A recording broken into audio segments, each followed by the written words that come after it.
APDSC short 94 చతుర్భుజం ఏర్పరచడానికి కావలసిన కనీస కొలతలు ఎన్ని అని అంటున్నాడు.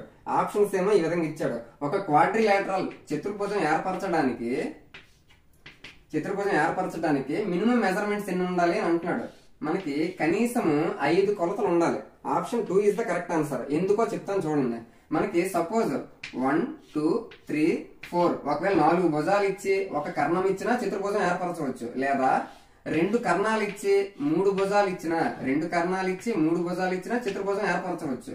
లేదా 4 భుజాలు ఇచ్చి ఒక కర్ణమే ఇచ్చినా చతుర్భుజం ఏర్పరచవచ్చు.